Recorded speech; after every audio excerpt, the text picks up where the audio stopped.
আজ আমি আমার বন্ধুর সাথে ব্রিজ নিয়ে ঘটে যাওয়া এক অবিশ্বাস্য ঘটনা লিখলাম। আমার বাড়ি টাঙ্গাইল জেলার নাল্লাপাড়া গ্রামে। এই গ্রাম নিয়ে অনেক ভয়ানক ঘটনা প্রচলিত আছে। এখন সরাসরি ঘটনায় আসি। আমার বন্ধু মিল্টন ভূত বা প্রেত এগুলোতে ততটা বিশ্বাস করতো না। 2019 সালের জুলাই মাসের 3 তারিখে মিল্টন তার বাড়ি থেকে কিছু একটা নিয়ে রাগ করে বাড়ি থেকে বেরিয়ে আসে। আমার গ্রামের নিজুমতলা নামক একটা জায়গা আছে, সেখানে একটা দোকান ও একটা ব্রিজ আছে। তবে ওই জায়গাটায় বড় বড় কয়েকটা পাহড় গাছ এবং গাব গাছ আছে। জায়গাটায় রাতে গেলে গাটা কেমন যেন ছমছম করে ওঠে। সেই ব্রিজেরই মূলত ঘটনা। সেদিন বাড়ি থেকে বের হয়ে যাওয়ার পর মিল্টন ওই দোকান থেকে কয়েকটা সিগারেট নিয়ে ব্রিজে গিয়ে বসে বসে সিগারেট খেতে খেতে কখন যে রাত 2টো বেজে গিয়েছে বুঝতে পারেনি। যখন বুঝতে পারে অনেক রাত হয়েছে, ওর একটু গায়ে কাটা দিতে থাকে এবং ভয় পায়। মিল্টন ব্রিজ থেকে কেবলই উঠে এসে পড়বে, ঠিক তখনই ও দেখে কিছু একটা ব্রিজের সাইড থেকে উঠে আসছে। ও সাথে সাথে তখন বলে ওঠে, কে ওখানে? এই বলে মোবাইলের ফ্ল্যাশ লাইটটা জ্বালায় আর দেখে একটা সুন্দরী মেয়ে হেঁটে ওর দিকে আসছে। ও তাকে দেখে অনেক ভয় পায়, কিন্তু ওই জিনিসটাকে সেটা বুঝতে দেয় না। সে বুকে সাহস নিয়ে বলে, কে তুমি? মেয়েটা কোনো উত্তর দেয় না। মিল্টন আবার বলে, কে? তাও কোনো উত্তর নেই। ও তখন আরো অনেক ভয় পেয়ে যায়। আর ঠিক তখনই মিল্টন আমাকে, মানে আকাশ, আলামিন আর সুমনকে কয়েকবার ফোন দেয় এবং রিসিভ করার পরে ও যা বলে আমরা তাতে হতভম্ব। ও এটাই বলে যে একটা সুন্দরী মেয়ে এত রাতে ওর সামনে কোথা থেকে আসছে, আর কোনো উত্তরই বা কেন দিচ্ছে না। আর আমরা তখনই ভয় পাই, যেহেতু ওই ব্রিজে নানা কথা প্রচলিত। পরে আমরা দৌড়ে ওর পাশে যাই। একে একে সবাই দেখি ওর পাশে অথবা কোনো ব্রিজের আশেপাশে কেউ নেই। ওকে মেয়ের কথা জিজ্ঞেস করি যে কই সেই মেয়ে? ও বলে আমার পেছনে দাঁড়িয়ে আছে। পেছনে তাকাতেই দেখি কেউ নেই। ওই অবয়বটাকে ও একাই দেখছে, আমরা কেউ দেখছি না। পরে ওকে আমরা ওই ব্রিজ থেকে টেনে নিয়ে আসতে চাইলেও ও কেমন জানি আমাদের দিকে তাকিয়ে অনেক জোরে একটা হাসি দেয়। আমরা অবাক হই, কারণ ও এভাবে কেন হাসি দিচ্ছে। আমরা অবাক হই কারণ ও এভাবে কোনোদিন হাসেনি। আমরা 3জন ভয় পেয়ে ওকে টেনে হিঁচড়ে বাসায় নিয়ে আসি। আর তারপর ওর দাদিকে সব খুলে বলি। ওর দাদি কি যেন বিড়বিড় করে বলে। তারপর আর সেই রাতে কিছু হয়নি।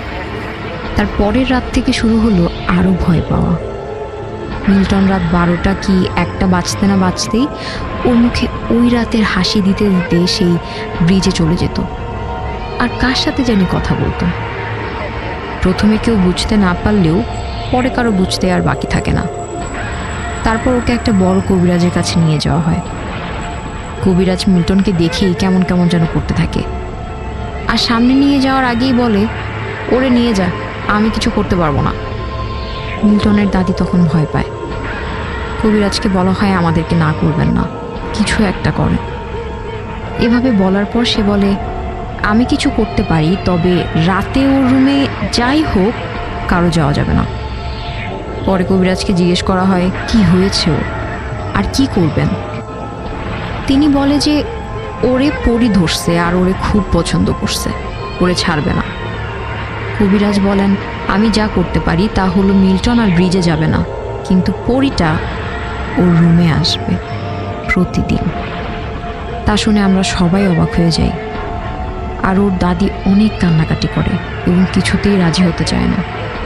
পরে আমরা সবাই তার দাদিকে বুঝাই যে ও ব্রিজে যাওয়ার চেয়ে পরিটা রুমে আসুক, তাও ভালো। পরে ওর দাদিমা রাজি হয়। এরপর থেকে ওর রুমে সেই 12টা থেকে 1টার সময় সেই ভয়ানক হাসির শব্দ পাওয়া যায় এবং সেটা এখনো চলতেই আছে। আমি জসিম, খুলনা থেকে। ঘটনাটি ঘটে তৎকালীন খুলনা জেলার বাগেরহাটের মহকুমার একটি জায়গায়। ঘটনার সঠিক সময়কাল জানা যায়নি, তবে ঘটনাটি ভারত পাকিস্তান দেশভাগের কিছু বছর পরের ঘটে। আমি আমার মায়ের কাছ থেকে ঘটনাটি শুনেছি। আমার মায়ের নানুর সাথে ঘটনাটি ঘটেছিল। তিনি পেশায় একজন ধান ব্যবসায়ী ছিলেন। যেহেতু তিনি ব্যবসায়ী ছিলেন, তাকে ধানের মৌসুমে ধান ক্রয়ের জন্য বিভিন্ন হাটে যেতে হতো। তার এই কাজে সহযোগী হিসাবে তার একজন ভাগ্নের সাথে থাকত। একদিন তারা দুজন তাদের বাড়ি থেকে নদীপথে অনেক দূরে একটা হাটে ধান কিনতে যায়। সে হাটটি সন্ধ্যার আগেই উঠে যেত। দুর্ভাগ্যবশত তাদের সেখানে পৌঁছাতে রাত হয়ে যায়। ওখানে গিয়ে তারা হাটের কোনো লক্ষণই দেখতে পেলেন না। নির্জন একটা জায়গা। কিন্তু তারা যেহেতু অনেক দূর থেকে ধান কিনতে এসেছে, তাই তারা চিন্তা করলো, কাল বিকালে তো আবার হাট বসবে, ততক্ষণ পর্যন্ত আমরা এখানে অপেক্ষা করতে থাকি।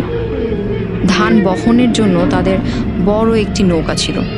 তারা তখন নৌকাটি ঘাটে বেঁধে ঘুমিয়ে পড়ে। তারা দুজন নৌকার দুপাশে ঘুমায়।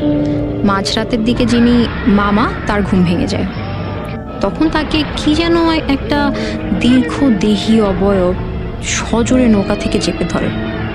তিনি তখনও বুঝতে পারছিলেন না আসলে সেটা কি। তিনি শরীরের সমস্ত শক্তি দিয়ে সেটাকে প্রতিহত করার চেষ্টা করছিলেন, কিন্তু তিনি তার শক্তিতে পেরে উঠছিলেন না। না পেরে তিনি প্রচণ্ড জোরে গোগানি দিতে লাগলেন। এতে তাদের ভারী নৌকাও কিছুটা নড়ে যাচ্ছিল। এই শব্দেই হঠাৎ তার ভাগ্নের ঘুম ভেঙে যায়। তিনি তার মামাকে ডেকে বলে, মামা, কি হয়েছে? তখনই সেই অশরীরীটা তাকে ছেড়ে দিয়ে চলে যায়। কিন্তু যাবার বেলায় সেটি নৌকার এক মাথা কিছুটা ভেঙে দিয়ে যায়। তখন মামা তার ভাগ্নেকে কোনো কথা না বলে সরাসরি নৌকার খুঁটি তুলতে বলে, আর বলে এখানে আর এক মুহূর্ত থাকা যাবে না। তিনি তার ভাগ্নেকে এত সময় যা ঘটেছে তার কিছুই বলেনি, তবে তিনি খুব ভয় পেয়েছিলেন। এরপর তারা বাড়ি চলে আসেন এবং ভয়ের কথা কাউকে না বলে তিনি শ্বশুরবাড়ির দাওয়াত খেতে যান। সেখানে গিয়ে তিনি হাঁসের মাংস খান। মূলত সেখান থেকেই তার অসুস্থতাটা শুরু হয়। এভাবে অনেক দিন তিনি ভুগতে থাকেন। প্রায় 3.5 বছর পর একজন কবিরাজের কাছে তাকে নিয়ে যাওয়া হয়। কবিরাজ তার নাভি থেকে সেই হাঁসের মাংস বের করেন। ততদিনে তার খারাপ অবস্থা হয়ে এসেছিল। তারপর তিনি বাড়ি চলে আসেন। তিনি যেহেতু ব্যবসায়ী ছিলেন, তাই তার আর্থিক অবস্থা মোটামুটি ভালোই ছিল, যে কারণে তার নিজস্ব টিনের ঘর ছিল, যা সে সময় আসলে খুবই দুর্লভ ছিল। তিনি একদিন রাতে তার সেই টিনের ঘরে শুয়েছিলেন। তার স্ত্রী, সন্তান তার শ্বশুরের মৃত্যুর খবর শুনে তাকে দেখতে গিয়েছিল। তিনি অসুস্থতার কারণে যেতে পারেননি। তারা সবাই সেদিন আর বাড়ি ফিরতে পারেনি। তাই তিনি তখন একাই বাড়িতে ছিলেন। রাতে ঘুমন্ত অবস্থায় তার টিনের চালে কে যেন হঠাৎ ভীষণ জোরে একটা থাপ্পড় দেয়। থাপ্পড়ের শব্দ এতটাই বিকট ছিল যে তিনি এতটাই ভয় পেয়ে যান। মার ভাষ্যমতে তিনি জোরে একটা চিৎকার দেন, আর সেই চিৎকারেই তিনি হার্ট ফেল বা হার্ট অ্যাটাক করে সাথে সাথেই মারা যান। পরের দিন সকালে সবাই এসে তাকে মৃত অবস্থায় পায়। তার দাফন কাফন শেষে কিছুদিন পর তার আত্মীয় স্বজনরা আবার কবিরাজের কাছে যান এবং যাবতীয় বিষয় খুলে বলেন।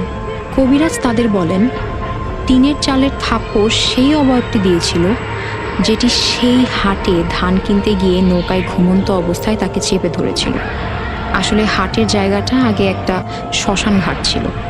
দেশভাগের পর সেখানে আশেপাশে কোনো লোক থাকতো না, অনেক দিন পরিত্যক্ত অবস্থায় ছিল। তাই সেখানে শুধু দিনের বেলা অল্প সময় হাট বসতো। সন্ধ্যার আগেই সবাই চলে যেত। সে হাট থেকে এই পর্যন্ত 3.5 বছর অশরীরীটা তার পিছু লেগেই ছিল এবং শেষ পর্যন্ত তাকে নিয়েই ছাড়লো।